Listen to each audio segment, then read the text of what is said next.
তো finally Realme 16 সিরিজে আরো একটা ফোনের এন্ট্রি হয়ে গেল, রিয়েলমি 16X 5G। বেসিক্যালি আপনি এটাকে একটা প্রিমিয়াম মিড রেঞ্জ বাজেটের স্মার্টফোন বলতে পারেন, বিকজ রিয়েলমি এখানে তাদের বেস্ট দেওয়ার ট্রাই করেছে। আই থিঙ্ক আপনি যদি 30 থেকে 32,000 টাকা বাজেটে রাইট নাও একটা স্মার্টফোন কিনতে চান, এই ফোনটা আপনার জন্য একটা সেরা ডিল হতে পারে। এখানে তো অনেক কিছু ইন্টারেস্টিং থাকছে, ফোনটা দেখতে সুন্দর, অনেক strong and durable, long time use করা যাবে, বড় bright and colour accurate display, আর সব থেকে ইন্টারেস্টিং এর ডিসপ্লে রিফ্রেশ রেট 144 হার্জের, ব্যাটারিও অনেক বড় 7000 mAh এর। তো সবকিছুই জানবো আজকের এই ভিডিওতে। তবে শুরু করার আগে আমাদের ভিডিওটা ভালো লাগলে please hit the like button আর সাবস্ক্রাইব অবশ্যই করবেন, সাথে বেল আইকনটা প্রেস করে অল করে দিন, চ্যানেলের অনেক হেল্প হয়। কুইক আনবক্সিং, বক্সের মধ্যে আপনারা সবকিছুই পেয়ে যাবেন। ফার্স্ট অফ অল কিছু ইউজার ম্যানুয়াল এবং একটা সফট প্লাস্টিক ব্যাক কভার, এরপরে ফোন, চার্জার 45 ওয়াটের with type A to type C charging cable, আর সবশেষ একটা সিম ইজেক্টর পিন। এবার যদি আমরা রিয়েলমি 16X স্মার্টফোনটার দিকে আসি, এই কালারটার নাম হচ্ছে গ্লোরি হোয়াইট।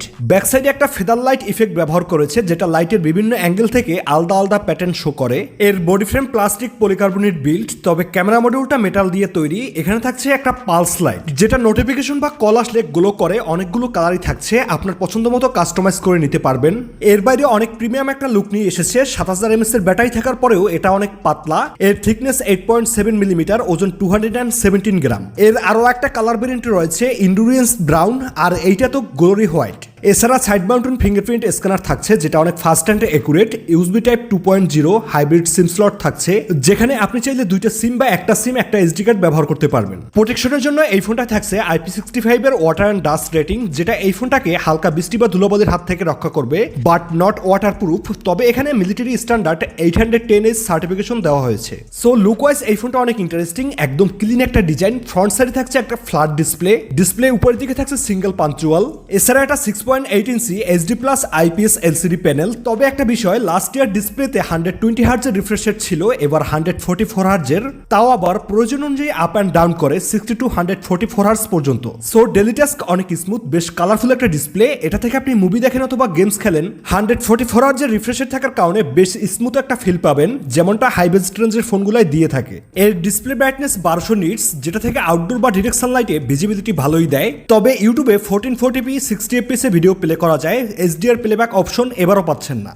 নিচের দিকে থাকছে সিঙ্গেল স্টেরিও স্পিকার, যেটা অনেক লাউড, তবে ডুয়েল স্টেরিও স্পিকার থাকলে অনেক বেটার হতো। ডিসপ্লে চিন বেজেলস মোটামুটি ন্যারোই বলা যায়। এর স্ক্রিন টু বডি রেশিও 87.1%, আর এর ডিসপ্লে প্রোটেকশন করছে পান্ডা গ্লাস। ব্যাটারি ও চার্জার যেমনটা বলেছিলাম, এই ফোনটায় থাকছে 7000 mAh এর অনেক বড় ব্যাটারি উইথ 45 ওয়াটের সুপারবক্স চার্জার, যেটা থেকে এই ফোনটাকে একবার চার্জ করতে সময় লাগে প্রায় 50 থেকে 55 মিনিটের মতো। ব্যাটারি ব্যাকআপের কথা বললে, এই ফোনটা থেকে একজন মিনিমাম ইউজার 2 দিনের মতন ব্যাটারি ব্যাকআপ অনায়াসই পেয়ে যাবে। আর যারা গেমার রয়েছেন, অবভিয়াসলি এটা যদিও কোনো গেমিং ফোন না, তারপরও টুকটাক গেমিং এ একদিন চলে যাবে। এখানে থাকছে মিডিয়াটেকের ডায়মেনসিটি 6300 চিপ, যেটা 6nm বিল্ড। এর অনটোটো বেঞ্চমার্ক স্কোর ছিল প্রায় 4.5 লাখের উপরে। Regular use, multiple task, apps open and close খুবই ফাস্ট, একদম ক্লিন একটা ইউআই। তবে স্যাডলি এখানে কিছু প্রি ইনস্টল অ্যাপ্লিকেশন রয়েছে, যেগুলো আপনাদের আনইনস্টল করে নিতে হবে। বাকি এটা LPDDR4X RAM এবং স্টোরেজ টাইপ UFS 2.2। ওভারঅল যে রেগুলার পারফরমেন্স রয়েছে, মাল্টিটাস্কিং সহ প্রাইস অ্যাকর্ডিং ঠিকঠাকই বলা যায়। গেমিং এর কথা বললে PUBG গেমটা 60 fps এ প্লে করা যায়, একদম ডিসেন্ট একটা পারফরমেন্স দিয়ে থাকে। এই ফোনটা এসেছে Realme UI 7.0 দিয়ে। আউট অফ দ্য বক্স থাকবে Android 16 উইথ 2 ইয়ার্স এর অ্যান্ড্রয়েড আপডেটস এবং 3 ইয়ার্স এর সিকিউরিটি আপডেটস। কানেক্টিভিটি থাকছে 12 5G bands, Wi-Fi 5, Bluetooth 5.3, NFC support থাকছে না। তবে এখানে কিছু বেসিক AI ফিচার্স পেয়ে যাবেন, এই যেমন stock dialer, circle to search, Gemini, AI assistant, text scanner সহ আরো অনেক। And finally camera section. এই ফোনটার ব্যাক সাইডে থাকছে দুইটা সেন্সর, প্রাইমারি 50 মেগাপিক্সেলের, এরপরে একটা ফ্লিকার সেন্সর, আর ফ্রন্টে থাকছে 8 মেগাপিক্সেলের সেলফি। এখন এটা যেহেতু রিয়েলমির ফোন, পিকচারের কালার্স এবং ক্লিয়ারিটি অবভিয়াসলি ভালো হবেই। এই ধরুন হিউম্যান সাবজেক্ট অবজেক্টে আউটডোরে পিকচারের colours, details, sharpness according to price অনেক ভালোই বলা যায়। আপনার পছন্দ হবে আশা করি। আল্ট্রা ওয়াইডে ডে লাইট কন্ডিশনে অনেক ভালো পিকচার দেয়, বাট লো লাইট কন্ডিশনে অবস্থা একটু টাইট হয়ে যায়, যেমনটা আপনারা দেখছেন। ওভারঅল ক্যামেরা প্রাইসিং হিসেবে অনেক বেশি ইন্টারেস্টিংই বলা যায়। সেলফিতে পিকচার কোয়ালিটি এভারেজই থাকবে 25 থেকে 30 হাজার টাকার স্মার্টফোনে যেমনটা দেখা যায়। ভিডিও রেকর্ড করা যাবে মেইন ক্যামেরায় 1080p 60 fps এ, আর ফ্রন্ট থেকে 1080p 30 fps পর্যন্ত।